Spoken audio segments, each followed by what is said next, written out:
우리에게 주신 하나님 말씀 이사야서 50장 4절에서 10절까지의 말씀입니다. 구약 1030쪽에 있습니다. 1030쪽 구약 이사야 50장 4절에서 10절 다 같이 한 목소리로 받들어있습니다. 주 여호와께서 학자들의 혀를 내게 주사 나로 곤고한 자를 말로 어떻게 도와줄 줄을 알게 하시고 아침마다 깨우치시되 나의 귀를 깨우치사 학자들같이 알아듣게 하시도다. 주 여호와께서 나의 귀를 여셨으므로 내가 거여가지도 아니하며 뒤로 물러가지도 아니하며 나를 때리는 자들에게 내 등을 맡기며 나의 수염을 뽑는 자들에게 나의 뺨을 맡기며 모욕과 침뱉음을 당하여도 내 얼굴을 가리지 아니하였느니라. 주 여호와께서 나를 도우심으로 내가 부끄러워하지 아니하고 내 얼굴을 부싯돌같이 굳게 하였으므로 내가 수치를 당하지 아니할 줄 아노라. 나를 의롭다 하시는 이가 가까이 계시니 나와 다툴 자가 누구냐? 나와 함께 설지어다. 나의 대적이 누구냐? 내게 가까이 나올지어다. 보라, 주 여호와께서 나를 도우시리니 나를 정죄할 자 누구냐? 보라, 그들은 다 옷과 같이 헤어지며 좀이 그들을 먹으리라. 너희 중에 여호와를 경외하며 그의 종의 목소리를 청종하는 자가 누구냐? 흑암 중에 행하여 빛이 없을지라도 여호와의 이름을 의리하며 자기 하나님께 의지할지어다. 아멘. 오늘 이사야 50장 4절에서 10절까지의 말씀을 가지고 소통 부재의 시대에 살아가기라는 제목으로 여러분과 함께 은혜를 나눌까 합니다. 지금은 참 소통이 힘든 그런 세상을 살고 있는 것 같습니다. 이 시대의 아픔이요, 또 언급하기 싫어하는, 회피하는 단어가 하나 있는데 그것은 바로 이혼입니다. 이혼. 작년도 이혼 통계를 보면 우리나라에 93,200건이 이혼이 발생했어요. 결혼과 이혼의 비율을 보면 결혼이 5, 이혼이 2. 그러니까 5명 결혼하는 사이에 이 2명이 또 이혼을 하는 것입니다. 그래서 이제 현실이 되었어요. 우리의 가까이에 이런 일들이 많이 발생하고 있어서 우리의 깊은 관심과 위로와 격려가 필요할 때입니다. 평균 이 혼인 지속 기간을 보면 17년이에요. 그래서 참 그렇게 길지 않은 결혼 생활을 한다는 것을 볼 수 있습니다. 그리고 10년 전에 비해서 이 황혼 이혼이 2배가 급증했어요. 엄청납니다. 30년 이상 같이 살았던 부부들이 이렇게 헤어지고 그런 것을 봐요. 그래서 도대체 이혼 사유가 뭔가 하고 통계청 자료를 보니까 건강 문제는 0.6%, 별로 많지 않습니다. 그리고 배우자의 부정 7.3%, 적지 않죠. 경제적 이유 11.1%. 그런데 놀랍게도 성격 차이가 46.2%예요. 절반 이상이 성격 차이입니다. 불화가 7.3%, 정신적으로 육체적으로 학대가 3.8%, 기타가 23.6%. 이 기타 부분에도 아마 성격 차이나 말할 수 없는 그 소통의 문제가 있다면 한 10% 합쳐서 분석을 해보니까 이 소통에 관련된 문제가 70%예요. 이 부부간의 소통 문제가 이 70%다 이거예요. 그래서 여러분, 행복이 뭐냐?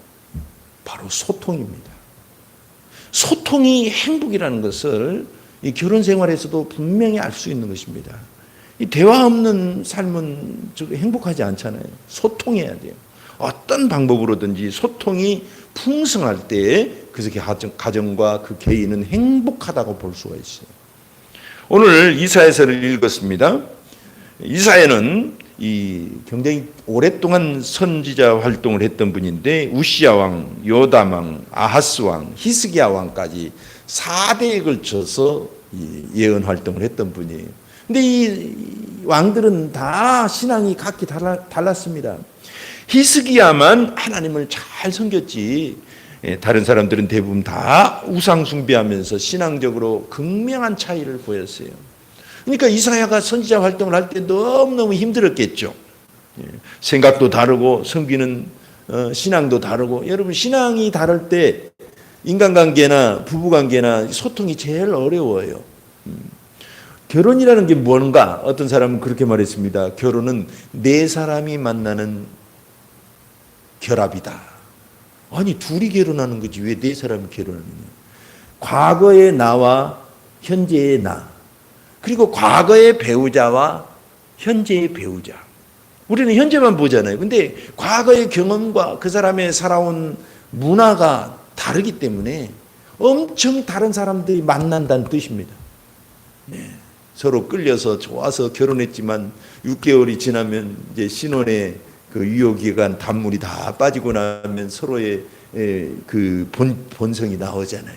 그때부터 진짜 필요한 것이 소통입니다. 그래서 참 그 네 명이 결혼한다는 말이 굉장히 일리가 있어요. 어떻게 보면 개와 고양이의 만남이에요. 서로 다른 사람들끼리 DNA 유전적으로 끌리게 돼 있거든요. 서로 같은 사람은 친구가 돼요. 근데 서로 다른 사람은 결혼을 합니다. 그건 다 생물학적인 원인이 있습니다. 그것은 다음에 얘기하기로 하고. 그렇기 때문에 서로 만나면 고양이와 개처럼 소통이 그렇게 어려운 거예요. 화성 남자, 금성 여자처럼. 거꾸로 말했나요? 하여튼 그런 소통의 문제. 여러분, 그래서 오늘의 주제는 소통입니다. 이사야는 이 소통을 어떻게 풀어가고 신앙을 어떻게 지키고 믿음의 승리를 했는지를 오늘 살펴볼까 합니다. 이사야야말로 정말 힘든 관계성 속에서 살아갔어요. 왕족이었거든요. 그러니까 왕궁을 드나들면서 그 신앙이 다르고 하나님을 떠난 그들과 대화하고 하나님의 말씀을 전하려다 보니까 보통 어려운 게 아니에요. 얼마나 어렵겠어요.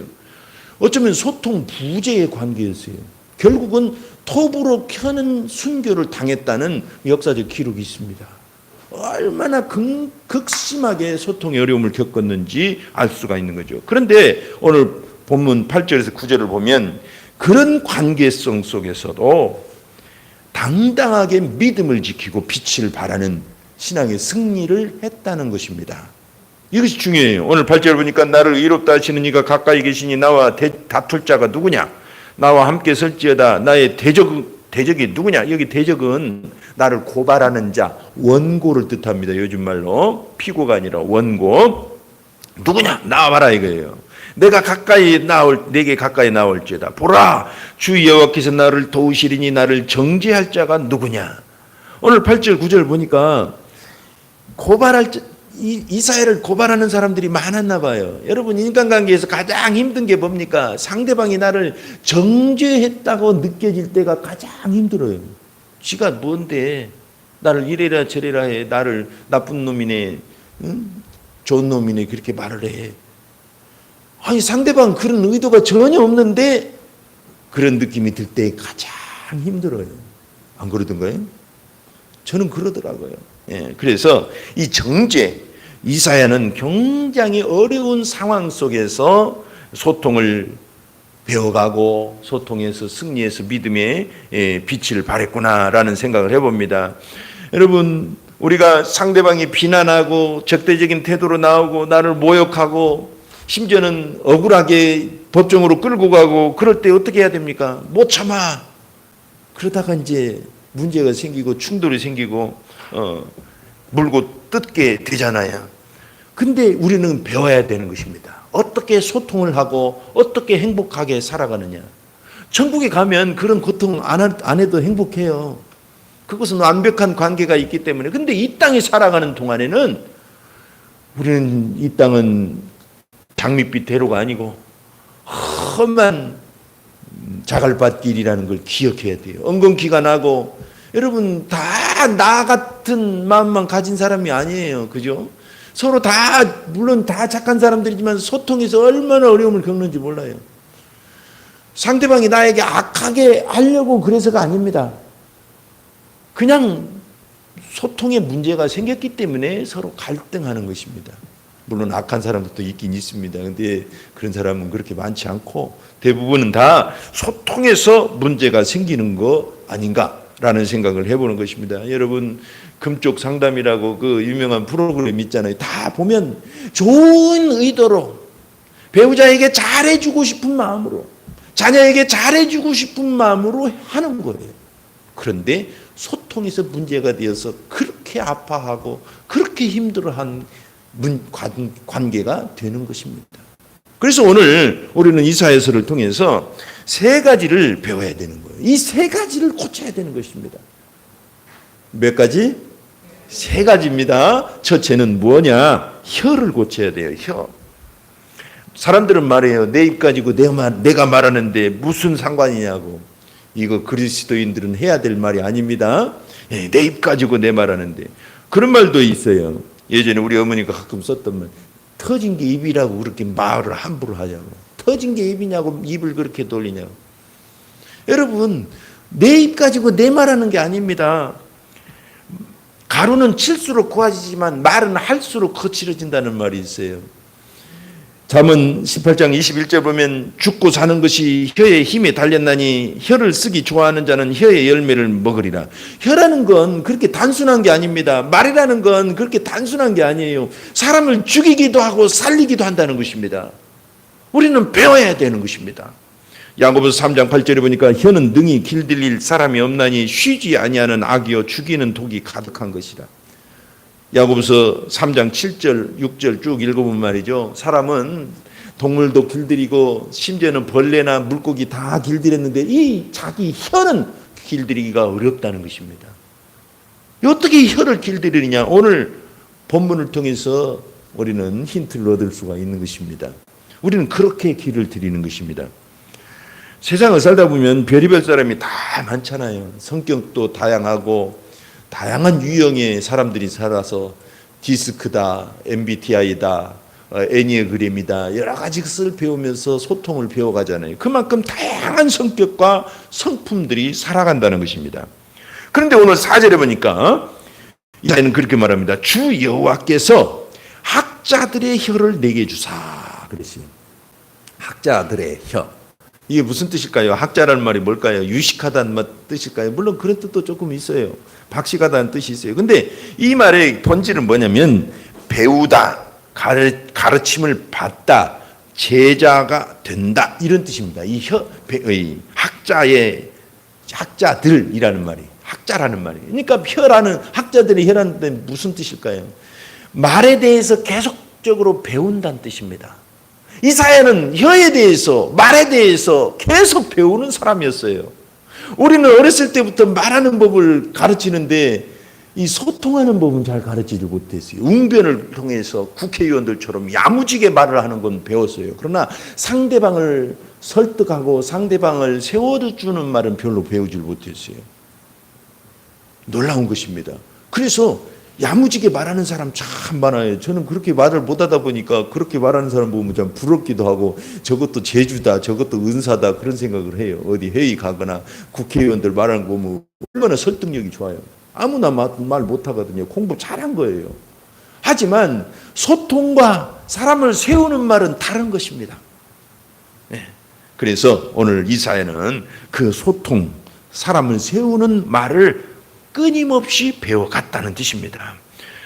그래서 베드로전서 3장 7절 보면 부부간에도 그렇게 말을 합니다. 남편들아 이와 같이 지식을 따라 너희 아내와 동거하고. 이 지식을 따라 뭐예요? 많이 배우란 뜻인가? 학식이란 뜻인가? 그게 아닙니다. 부인에 대해서 배우자에 대해서 끊임없이 배우라는 것입니다. 배우자는 남성이면 여자가 배우자고 여성이면 남자가 배우죠. 남성이 배우자잖아요. 서로 배우자에 대해서 잘 알아가라는 것입니다. 남자는 여자에 대해서 잘 알아야 돼요. 어떤 작가는 그런 말을 했어요. 여자는 모른다 이거. 여자를 다 안다고 하는 것도 거짓말이고 모른다고 하는 것도 거짓말이다. 여자는 참 배우기 힘든 대상이기도 해요. 저도 여자하고 삽니다만. 그래서 끊임없이 여자에 대해서 배워야 돼요. 남자들은. 여자들도 마찬가지입니다. 남자들은 어떤 존재인지를 끊임없이 배워야 돼요. 그래서 책들이 서점에 가면 많이 나와 있잖아요. 많이 참고가 되는 것입니다. 끊임없이 배우라는 겁니다. 여자는 특별히 연약한 그릇이라고 말해요. 연약한 그릇입니다. 똑같은 인간이고 똑같은 그릇이지만 연약한 그릇이라는 걸 기억해야 돼요. 그리고 또 특히 예수 안에서 생명의 은혜를 함께 이어받을 자로 알아 귀히 여기라 그랬어요. 자기 배우자를 귀히 여기지 않는 배우자는 배워야 됩니다. 아시겠죠? 집어치우라고는 안 합니다. 집어치우면 안 돼요. 배워야 돼요. 남자는 여자에 대해서 배우고 여자는 남자에 대해서 배워가야 돼요. 왜냐하면 이는 너희 기도가 막히지 아니하게 하려 함이라. 서로 간에 배워가지 않으면 기도가 막힌대요. 놀라워요. 기도 유창하게 한다고 하면서 부부간의 갈등이 심하면 그건 의심해 볼 만한 기도예요. 그런 유창한 기도는 부러워할 것 전혀 없습니다. 더듬거려도 부부간이 소통이 잘 되는 사람은 하나님과도 그만큼 잘 소통이 된다는 뜻입니다. 할렐루야. 놀라운 것입니다. 우리말에도 말 한마디가 천냥빚을 갚는다는 말이 있잖아요. 우리 말에는 사람을 살리는 말이 있고 죽이는 말이 있어요. 그래서 이 말은 독이 되는 말이 있고 약이 되는 말이 있다고 하잖아요. 예. 그래서 여러분, 우리는 이 말이 권세가 있고 이 말에서 축복이 나가고 이 말에서 사람을 세우는 말이 나가야 된다는 걸 기억해야 돼요. 우리는 그런 말을 해야 되는 것입니다. 우리는 그리스도인인데 저주하는 말이 나가거나 누추함이 나가거나 그러면 안 된다는 것입니다. 오늘 4절 하반절 보면 나로 곤고한 자로 말로 어떻게 도와줄 줄을 알게 하시고, 곤고한 자를 말로 어떻게 도와줘요? 말로 사람을 세우는 방법을 익힐 때 도와줄 수 있는 것입니다. 그래서 성경은 에베소 4장 29절에 무릇 더러운 말은 너희 입 밖에도 내지 말고 오직 덕을 세우는 데 소용되는 대로 선한 말을 하여 듣는 자들에게 은혜를 끼치게 하라 그랬습니다. 덕을 세운다는 말은 이 건축한다는 뜻이 또 있고 사람을 세운다는 뜻도 있어요. 이 단어 자체가 굉장히 중요하죠. 예, 우리 동양적인 덕은 이렇게 품위가 좀 온유하고 이런 걸 덕이 있다고 하는데 성경의 덕은 그게 아닙니다. 사람을 세우는 것이 덕이에요. 이런 말을 할 줄 알아야 된다는 것입니다. 예, 이사야는 그걸 날마다 배웠다는 것입니다. 원래 이사야는 말이 아주 거칠었던 모양이에요. 이사야서 6장을 보면은 어떤 장면이 나오냐면 깊은 묵상 중에 하나님을 만납니다. 성전에서 하나님의 환상을 봐요. 그래서 6장 6절에서 7절 보니까 그때의 스랍 중에 하나가 부젓가락으로 제단에서 집은 바 핀 숯을 손에 가지고 내게로 날라와서, 이 말 앞에 무슨 말이냐면 이사야가 영광스러운 하나님을 뵙고는 절망에 빠져요. 나는 부정한 입술을 가진 사람인데 영광스러운 하나님을 배웠다. 난 죽었다. 그렇게 표현을 해요. 쉽게 말해서 이사야는 그 전에도 선지자 활동을 했지만 입이 아주 거칠고 입이 아주 방정 맞았던 모양이에요. 우리말로. 다른 사람을 막 깎아내리고 다른 사람을 휘어 때리는, 저도 예전에는 아주 가시 같은 말을 잘했습니다. 저는 이게 비판에 능력이 있어서 그런 줄 알았어요. 그랬더니 그게 아니라 얼마나 상대방의 말도 많이 안 해요. 한마디 딱 하면 그냥 상대방을 다 꺾어버리는 그런 재주가 있었어요. 결혼하면서 사모님 많이 힘들었죠. 저는 이게 재주인 줄 알았어요. 아닙니다. 입술이 거친 그런 마음의 소통의 부재, 문제가 있었던 것입니다. 이사야가 그런 사람이었어요. 그래가지고 절망에 빠지니까 하나님께서 스랍 천사들을 몇 사람 보내서 제단에서 숯불을 가져다가 7절에 그것을 내 입술에 대며 이르되 보라 이것이 내 입에 닿았으니 내 악이 제하여졌고 내 죄가 사해졌느니라. 할렐루야. 이사야가 제단 숯불로 입술을 하나님께서 요즘 말로 지졌다 이거예요. 지졌어. 표현 그대로 지져주시니까 입술이 새롭게 된 것입니다. 그래서 그 뒤로는 사람을 살리는 말, 사람을 세워주는 말, 날마다 평생 학자의 혀, 다시 말해서 소통에 대해서, 말에 대해서, 혀에 대해서 배워가는 사람이 되었다는 것입니다. 이게 대단히 중요해요. 여러분, 말은 죽을 때까지 배워야 됩니다. 외국어를 배우라는 게 아닙니다. 외국어도 좋지만 소통하는 법을 끊임없이 배워야 돼요. 그래야 사람을 세워줄 수가 있는 것입니다. 로마서 6장 13절에 보니까 또한 어떻게 우리가 이 언어가 새롭게 되느냐 비결이 있는데, 아까 방금 말씀드린 것처럼 성령의 불로 지져져야 되고, 두 번째로는 그렇지 못한다면 로마서 6장 13절 또한 너희 지체를 불의의 무기로 죄에게 내주지 말고 오직 너희 자신을 죽은 자 가운데서 다시 살아난 자 같이 하나님께 드리며 너희 지체를 의의 무기로 하나님께 드리라. 하나님께, 쉽게 말해서 이 지체 우리의 몸의 오장육부, 예를 들면 이 눈과 코와 입과 손과 발이 다 지체입니다. 하나님께 드리라는 것입니다. 이게 비결이라는 거예요. 여러분, 그래서 그리스도인들은 절대 하지 말아야 되는 말이 뭐예요? 내 입 가지고 내 말하는데. 내 입 아니에요. 이제 예수 믿고 주님이라고 부르기 시작한 순간부터 이 입은 내 주님이 될 것이 됐어요. 주님 것이 됐어요. 그런 의미에서 한번 말해 봅시다. 이 입술은 주님의 것입니다. 그렇게 되어질 때 언어가 바뀌기 시작합니다. 처음엔 그렇게 한두 번 해도 잘 안 됩니다. 그러나 끊임없이 매일 그렇게 하십시오. 저도 아침마다 기도 제목을 써놓고 내가 십자가를 바라봅니다. 나는 내 것이 아닙니다. 주님의 것입니다. 그러면서 막 기도를 해요. 그래도 제 것이 나오고 제가 주인이라고 해갖고 주변 사람들을 힘들게 할 때가 있는데, 여러분 끊임없이 그렇게 해야만 하는 것입니다. 그래야 내 것이 주님의 것이 되고 정말 주님이 나의 주님이 되는 것입니다. 내 입술은 내 것이 아닙니다. 주님의 것입니다. 그렇게 해서 혀를 고쳐가요. 혀만 고치면 되는 게 아닙니다. 두 번째로는 귀를 고쳐야 돼요. 여러분, 마음이 삐뚤어지면 고장나는 게 이 혀뿐만이 아니에요. 이상하게도 귀도 고장나요. 왜 그렇습니까? 사람들이 무슨 말을 하면 이렇게 꼬아서 듣는다는 말이 있잖아요. 아니, 곱게 들어. 꼬아서 들어. 왜 그렇습니까?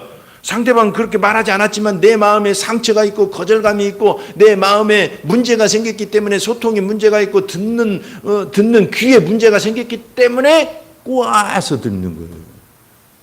이건 누구나 그럴 수 있다는 거지, 여러분 중에 누군가를 특정한 거 아닙니다. 그건 지금 꼬아서 들으면 그렇게 특정했다고, 나를 들으라고 그런 말을 한다가 보다 그렇게 생각할 거예요. 저도 마찬가지고 다 그렇다 이거예요. 마음이 삐뚤어지면 신기하게도 말만 삐뚤어진 게 아니라 귀도 삐뚤어지더는 거예요. 신기해요. 그래서 귀가 거짓말한다 그런 말이 있고, 아는 만큼 들린다 그런 말이 있고, 듣고 싶은 것만 듣는다 그런 말이 있잖아요. 신기해요. 다 그렇습니다. 그래서 오늘 4절에 하반절에 보니까 아침마다 깨우치시되 나의 귀를 깨우치사 학자들 같이 알아듣게 하시도다. 여전히 귀에 대해서, 듣는 것에 대해서 학자처럼 계속 배운다는 뜻입니다. 경청을 배우라는 것입니다. 요즘 말로 경청이라는 게, 경청, 기울여 듣는 것. 우리는 하나님께 기도할 때마다 내 음성을 들어주십시오, 경청해 주십시오 하면서 하나님의 음성을 경청할 줄 모르면 안 됩니다. 다른 사람을 경청할 줄 모르면 안 됩니다. 5절에 주 여호와께서 나의 귀를 여셨으므로 내가 거여가지도 아니하며 뒤로 물러가지도 아니하며, 아침마다 말씀으로 경청 방법을 배웠다는 것입니다. 우리는 날마다 배워야 됩니다. 우리는 왜 소통에서 문제가 생기냐면, 가장 큰 문제 중에 하나는 뭐냐면, 내가 해답을 갖고 있을 때, 저 사람에게 이 말을 해줘야 되겠다는 해답을 갖고 있을 때 소통에 문제가 생기기 시작해요. 그러면 저 사람 말이 들리지 않기 시작합니다. 내가 얼른 저 사람 말이 끊어지면, 아니 중간이라도 얼른 끊고 해답을 말해야 되겠다, 이 생각이 들어온 순간 경청이 안 돼요. 진짜 저 사람의 마음에 안 들려요. 이 습관을 우리 그리스도인들은 특별히 고쳐야 됩니다. 대부분의 사람이 이것 때문에 힘들어요. 왜냐하면 우리는 경험이 있고 60년을 살고 50년을 살면 그만큼 경험이 있어서 해줄 말이 많아요. 나이 먹으면 말이 많아지잖아요. 왜냐하면 경험이 많기 때문에 해답이 많은 거예요. 그렇게 해서는 상대방의 마음은 경청할 수가 없습니다. 이거 대단히 주의해야 됩니다. 그래서 전도서 5장 2절에 보면 너는 하나님 앞에서 함부로 입을 열지 말며 급한 마음으로 말을 내지 말라. 하나님은 하늘에 계시고 너는 땅에 있음이라. 그런즉 마땅히 말을 적게 할지니라 그러세요. 말을 적게 하면 우매자도 지혜자처럼 보인다는 말씀이 있잖아요. 잠언에. 놀라워요. 근데 여러분이 남에게 지혜롭게 보이려면 말수가 적으면 됩니다. 항상 인간관계에서, 소통에서, 비즈니스에서 누가 권위를 잡냐면 정보를 적게 노출한 사람이에요. 정보를 많이 노출한 사람이 밑으로 들어가게 돼 있어요. 상대방에게 이 주도권을 넘길 수밖에 없어요. 정보를 많이 노출하지 않아야 주도권을 잡는 것입니다. 언어도 마찬가지예요. 그러니까 내가 말을 많이 해버리면 상대방에게 주도권을 놓치는 거예요. 명심합시다. 말을 적게 한 사람들이 그래서 지혜롭게 보이고 말을 적게 한 사람들이 괜히 무섭게 보이잖아요. 무섭게 보이라는 뜻이 아닙니다. 상대방에게 언어적으로 영향을 끼치려면 많은 말보다 적은 말로 한마디 귀중한 말로 해줘야 된다는 것이 우리가 배워야 될 것입니다. 그래서 사람의 속사정, 사람들마다 다 속사정을 들어주길 원하거든요. 내 속사정을 들어주길 원해요. 근데 말할 줄 모르기 때문에 이 말 저 말 하는 거예요. 그 중에서 저 사람이 진짜 무슨 말을 하고 싶어 하는지 마음을 듣는 것이 굉장히 중요한 것입니다. 성도들은 이것을 배워야 되는 거예요. 우리는 60세가 되면 이순이라고 하죠. 귀가 순해진다는 뜻입니다. 귀가 귀자 순할 순자. 정말 그런가요? 어떤 사람은 정말 평생 배우기 때문에 귀가 순해지기도 해요. 그런데 저절로 순해지지 않아요. 나이 먹으면 더 오해하고 더 삐지는 사람들 많습니다. 여러분 말고 우리 교회 말고 그러잖아요. 그러니까 듣는 것도 배워야 되는 것입니다. 계속 아침마다 배우고 묵상으로, 이사야는 묵상으로 배웠다 이거예요. 날마다 말씀을 경청하면서 그 경청이 다른 사람을 치유하고 그 경청이 용납하게 해서 다른 사람을 세워주고, 여러분 이 듣는 마음이 발달되면 말이죠, 은사도 개발이 돼요. 이건 굉장히 중요한 말입니다. 그 나중에 또 하기로 하고 은사까지 개발이 되는 거예요. 그래서 하나님 앞에 날마다 듣는 귀를 열어달라고 우리는 기도해야 될 줄 압니다. 여러분 솔로몬은 전대미문의 지혜 왕이었어요. 그 전에도 그 후에도 솔로몬처럼 지혜로운 왕이 없다고 그랬어요. 오늘날에도 지혜는 솔로몬을 그 대표로 뽑고 지혜 왕의 상징적인 인물입니다. 근데 그가 어떻게 지혜를 얻었습니까? 하나님께 기도하기를 열왕기상 3장 9절에 보니까 누가 주의 이 많은 백성을 재판할 수 있사오니까 듣는 마음을 종에게 주사 주의 백성을 재판하여 선악을 분별하게 하옵소서. 듣는 마음이라고 되어 있어요. 지난번 번역은 지혜로운 마음이라고 되어 있거든요. 근데 원어는 정확히 듣는 마음, 이번 번역이 잘 된 것입니다. 그리고 다른 그 책에는 솔로몬이 지혜를 얻었다 그랬잖아요. 지혜를 달라고 구했잖아요. 그러니까 지혜는 이꼬르 듣는 마음입니다. 할렐루야. 듣는 마음을 발달시켜야 돼요. 네. 놀랍습니다. 그래서 야고보서 1장 19절에 내 사랑하는 형제들아 너희가 알지니 사람마다 듣기는 속히하고 말하기는 더디하며 성내기도 더디하라 그랬어요. 우리는 듣기를 속히하고 듣기에 익숙해져야 됩니다. 네. 할렐루야. 이렇게 귀를 고쳐나가는 것입니다. 세 번째로 고쳐야 될 게 있어요. 혀와 귀만 고치는 게 아닙니다. 세 번째는 얼굴도 고쳐야 돼요. 성형수술하라는 말이 아닙니다. 아브라함 링컨은 그런 말을 했다고 합니다. 나이 40이면 자기 얼굴에 책임을 져야 된다. 참 의미 있는 말입니다.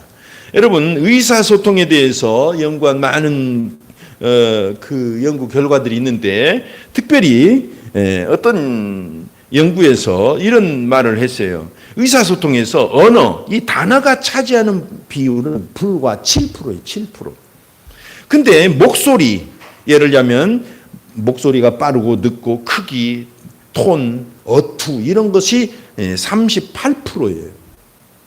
근데 놀랍게도 의사소통에서 상대방에게 이 전달되는 그 주요 수단으로 바디랭귀지가 얼굴 표정이라든가 눈빛이라든가 손짓이라든가 자세라든가 이 터치라든가 이런 것이 차지하는 비율이 무려 55%입니다. 이것을 메르비안 법칙이라고 해요.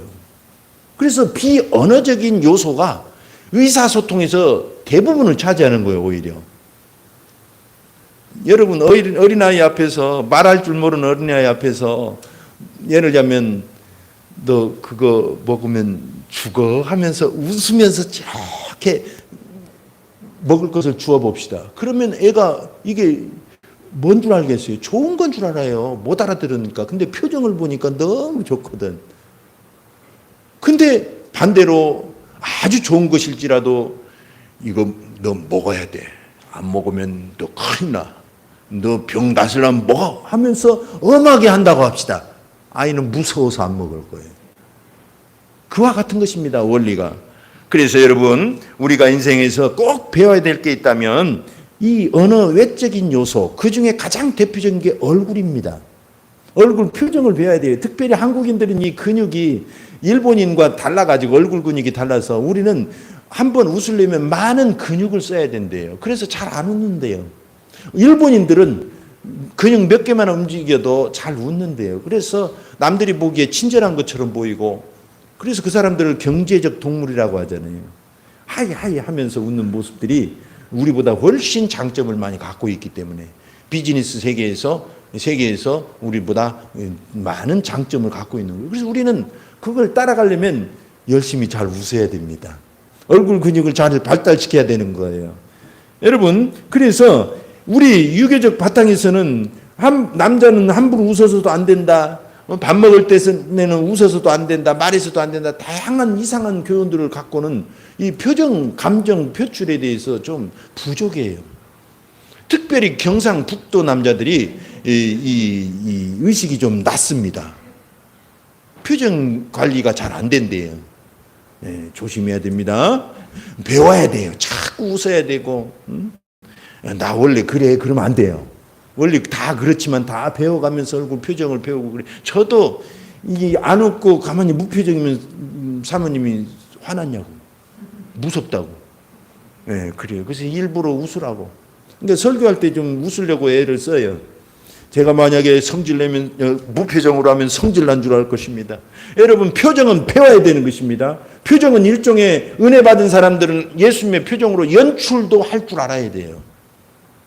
네. 오늘 본문을 봅시다. 6절에 보면 나를 때리는 자들에게 내 등을 맡기며 나의 수염을 뽑는 자들에게 나의 뺨을 맡기며 모욕과 침뱉음을 당하여도 내 얼굴을 가리지 아니하였느니라. 이 말씀을 들으면 생각나는 구절이 있습니다. 예수님의 말씀입니다. 뭡니까? 마태복음 5장 39절 나는 너희에게 이르노니 악한 자를 대적하지 말라. 누구든지 내 오른편 뺨을 치거든 왼편도 돌려대며. 아니, 감정도 없나요? 왼편 맞고 오른편도 돌려대나요? 아니, 사람도 아닌가요? 근데 더 가관인 것은 7절에 오늘 보면 더 주 여호와께서 나를 도우심으로 내가 부끄러워하지 아니하며 내 얼굴을 부싯돌같이 굳게 하였으므로 내가 수치를 당하지 아니할 줄 아노라. 얼마든지 성질내고 화날 수 있는 상황이지만 부싯돌처럼 굳게 하였다. 얼굴을 막 엄하게 했다는 뜻이 아닙니다. 이 부싯돌이라는 단어는 이 구약에 5번 나오는데 굳은이라는 말로 3번 또는 차돌이라는 말로 1번, 부싯돌이라는 말 1번 오늘 본문에 쓰입니다. 쉽게 말해서 굳은 표정을 졌다 이거예요. 막 얼굴을 엄하게 졌다는 것이 아니고 이 어떤 상대에게도 주님의 성품으로 내 표정을 굳게 지켰다는 뜻입니다. 굉장히 중요한 거예요. 여러분, 내 얼굴 가지고 내가 표정 짓는데 누가 뭐라고 그래? 그러면 또 안 됩니다. 이 얼굴도 누구 거예요? 예수님 거예요. 표정도 그래서 예수님 거. 표정도 주님 거라는 걸 믿어야 돼요. 그래서 감사하라 그러면 감사해야 되잖아요. 그게 삶의 비결이고 승리의 비결입니다. 감사거리가 있어야지. 뭐 없어요. 저 사람 칭찬하라. 칭찬거리가 있어야지 저 인간. 그러면 안 됩니다. 표정. 이 얼굴까지도 주님 것임을 믿고 연출을 할 줄 알아야 돼요. 거짓말이 아닙니다. 내 페르소나를 바꾸라는 뜻이 아닙니다. 유선을 부르라는 게 아닙니다. 우리의 페르소나는 이제는 예수님이에요. 그렇기 때문에 여러분, 우리 표정을 연출할 줄도 알아야 됩니다. 기분이 나빠도 웃을 줄 알아야 돼. 아시겠죠? 누가 성질을 긁어도 미소 띌 줄 알아야 돼요. 왜? 내 얼굴은 내 것이 아니기 때문에. 어려워요. 어렵지만 그게 믿음이다. 할렐루야. 저는 100% 잘하고 여러분들은 못하기 때문에 한 말이 아닙니다. 저도 어렵기 때문에 믿음으로 하려고 하는 거예요. 할렐루야. 예. 그런 의미에서 한번 옆 사람에게 씩 한번 웃어보세요. 이빨을 좀 드러내고 잘하셨습니다. 그렇게 하는 거예요. 자꾸 연습하는 거예요. 하나님께서 부싯돌처럼 우리의 예수님의 얼굴을 지켜주십니다. 그래서 수치를 당치 않게 하시는 것입니다. 이것은 깨어진 사람들만 가능하더라고요. 항상 고생하고 막 됐다 그래야 된다는 뜻이 아니라 예수 안에서 내가 십자가에 예수님이 나를 위해 나를 대신해 나와 함께 죽었다는 것을 믿는 사람, 그런 사람이 깨어진 사람이죠. 그런 사람들이 내 마음의 복수심과 원한과 미움들을 다 제거하고 표정을 주님의 표정으로 바꿀 수가 있는 거예요. 네, 할렐루야. 그러면 누가 생각나죠? 또 창세기 33장에 야곱이 생각납니다. 야곱이 분이엘, 곧 하나님의 얼굴이라는 뜻이죠. 그 장소에서 하루 밤새도록 천사와 씨름하고 깨어진 다음에 하나님을 뵙습니다. 천사를 뵌 거예요. 그리고 나서 그의 표정이 바뀌고 그의 삶이 바뀌어버려요. 그리고 나니까 또 기적적으로 원수 같은 형님이 달리 보이기 시작하는 거예요. 그래서 고백하기를 창세기 33장 10절에 야곱이 이르되 그렇지 아니이다. 내가 형님의 눈앞에 은혜를 입어 싸우면 청하건대 내 손에서 이 예물을 받으소서. 내가 형님의 얼굴을 배운 즉 하나님의 얼굴을 본 것 같사오니 형님도 나를 기뻐하심이니이다. 놀랍습니다. 예, 우리는 표정에서 승리해야 될 줄 압니다. 예수님도 그런 말씀 하셨어요. 너는 금식할 때에 머리에 기름을 바르고 얼굴을 씻으라. 마태복음 6장 17절. 금식한다고 막 얼굴이 배고프면 얼마나 죄죄해져요. 그런다고 그렇게 티내고 있지 말고 얼굴을 기쁘게 하고 표정을 바꾸라는 것입니다. 그래야 믿음이 바뀌어진다는 뜻입니다. 여러분 힘들고 아플 때도 표정을 잘 바꿀 때 이겨나가기 시작해요. 아프면 아픈 대로 얼굴에 다 드러나고 기분 나쁘면 기분 나쁜 대로 얼굴은 거짓말 못 하잖아요. 저도 거짓말을 잘 못하는 사람이라 힘들지만 하여튼 표정을 배우고 표정을 바꿔나갈 때 우리는 승리할 수가 있는 것입니다. 어떤 인간관계에서도 소통이 가능하고 뉴스를 보면은 국회의원들이나 범죄자들이 원활한 소통의 부재 때문에 많이 어려워합니다. 소통을 배울 필요가 있는 것 같아요. 우리가 인간관계를 돌아보면 자충우돌을 하는 사람들이 많아요. 그 사람만 끼면 왠지 깨지고 막 분위기 삭막해지고 적대적인 관계가 되고 그럴 때 우리는 소통을 배워야 된다는 걸 더 절실히 깨닫게 되는 거죠. 10절에 너희 중에 여호와를 경외하며 그의 종의 목소리를 청종하는 자가 누구냐? 흑암 중에 행하며 빛이 없는 자라도 여호와의 이름을 의뢰하며 자기 하나님께 의지할지어다. 우리는 소통 부재의 시대에 입과 귀와 또 얼굴을 배우자고 오늘 말씀을 통해서 받았습니다. 이것이 삼박자예요. 입, 귀, 얼굴. 이 세 가지 것을 꼭 기억하시면 이 소통의 암담한 상황 속에서도 하나님을 경외하는 법을 익혀가 나갈 것이고 말씀을 더 귀담아 듣게 될 것이고 빛나는 소통의 사람이 되어갈 것입니다. 그런 사람은 반드시 행복할 수밖에 없는 것입니다. 이 시간 합심해서 한번 기도하겠습니다. 이 시간 기도할 때 소통 부재의 시대를 살고 있는 이때에 우리 그리스도인들이 어떻게 소통을 해야 될까요? 성경은 감사하게도 모든 해답을 주고 있습니다. 첫째는 사람을 세워주는 말, 칭찬하는 말, 그런 어떻게 혀를 주의 성령의 불로 새롭게 되고 이 혀를 주님께 드리는 것입니다. 두 번째는 귀라고 그랬어요. 우리는 듣는 귀를 날마다 경청법을 익혀나가는 것입니다. 잘 들어줄 때 상대방 마음을 알게 되고 치유가 일어나고 용납하고 심지어는 하나님과 소통해서 은사까지 개발이 됩니다. 우리는 듣는 마음을 달라고 날마다 솔로몬처럼 기도합시다. 그리고 표정, 이 얼굴도 주님의 것으로 나를 드립시다. 내 것이 아니에요. 표정도 주님의 얼굴로 연출할 줄 아는 그게 순종입니다. 그런 삶을 살아갈 때 우리는 소통에서 반드시 승리하고 어떤 상황에서도 자기를 이기고 환경을 이기고 흑암을 이겨서 교회와 가정과 직장을 천국으로 일굴 것입니다. 기도합시다. 하나님 아버지 감사합니다.